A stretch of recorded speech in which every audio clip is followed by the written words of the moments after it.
അപ്പോൾ നദീറ നമുക്കൊപ്പം ചേരുന്നു. Nadira, good morning. അല്ലു അർജുൻ പ്രതിരോധത്തിലാണ്. ഇന്നലെ നമ്മൾ പുറത്തുവിട്ട ദൃശ്യങ്ങൾ, അത് പോലീസ് പുറത്തുവിട്ട ദൃശ്യങ്ങളാണ്.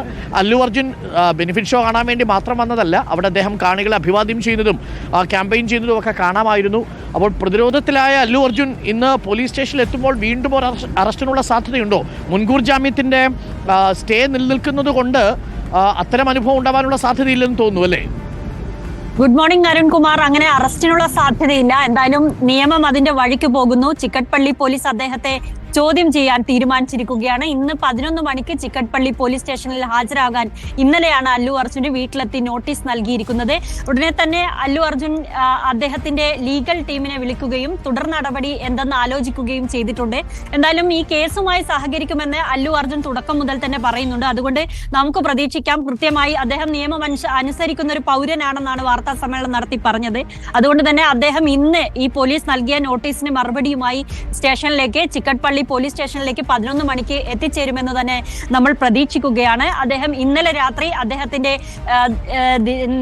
ലീഗൽ ടീമിനെ വിളിച്ചു വരുത്തി എന്താണ് ഇനി ഞാൻ തുടർ നടപടി സ്വീകരിക്കേണ്ടത് എന്നത് സംബന്ധിച്ചുള്ള കാര്യങ്ങൾ ചർച്ച ചെയ്തിട്ടുണ്ട്.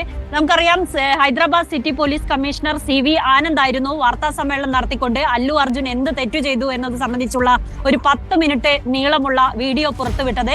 ഇത് അല്ലു അർജുനെ കൂടുതൽ പ്രതിരോധത്തിലാക്കിയിരിക്കുകയാണ്. അല്ലു അർജുന്റെ പ്രധാനപ്പെട്ട വാദം എന്ന് പറയുന്നത്, ഞാൻ അവിടെ മുൻകൂർ അനുമതിയോടെയാണ് എത്തിയത്, മറ്റ് പ്രശ്നങ്ങളൊന്നും എനിക്ക് അറിയില്ല എന്നായിരുന്നു. പക്ഷേ കൃത്യമായി അവിടെ നടന്ന കാര്യങ്ങളൊക്കെ അല്ലു അർജുൻ അറിയാമെന്നതും വിലക്കിയിട്ടും അല്ലു അർജുൻ വന്നതാണെന്നും തെളിയിക്കുന്ന വീഡിയോ ക്ലിപ്പുകളായിരുന്നു പോലീസ് പുറത്തുവിട്ടത്. ഇത് ശരിക്കും അല്ലു അർജുനെ പ്രതിരോധത്തിലാക്കിയിരിക്കുകയാണ്.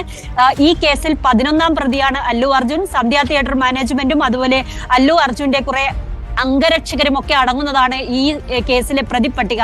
എന്നാലും ഇപ്പോൾ ഇടക്കാല ജാമ്യത്തിൽ കഴിയുകയാണ് നടന്റെ ഇടക്കാല ജാമ്യം റദ്ദാക്കാനാണ് ഹൈദരാബാദ് പോലീസ് ശ്രമിക്കുന്നത്. അതിന്റെ ഭാഗമായാണ് ഇപ്പോൾ ചോദ്യം ചെയ്യലിന് വിളിപ്പിച്ചിരിക്കുന്നത്. ഹൈദരാബാദ് തെലങ്കാന ഹൈക്കോടതിയെ സമീപിച്ച് സിംഗിൾ ബെഞ്ച് ആയിരുന്നു ഇദ്ദേഹത്തിന് ജാമ്യം നൽകിയത്. ഡിവിഷൻ ബെഞ്ചിനെ സമീപിച്ച് ജാമ്യം റദ്ദാക്കാനുള്ള വഴികൾ ഹൈദരാബാദ് പോലീസ് ആലോചിക്കുന്നു. അല്ലു അർജുനെ സംബന്ധിച്ചിടത്തോളം കുരുക്കിലേക്ക് കാര്യങ്ങൾ പോകുകയാണ്. അരുൺകുമാർ.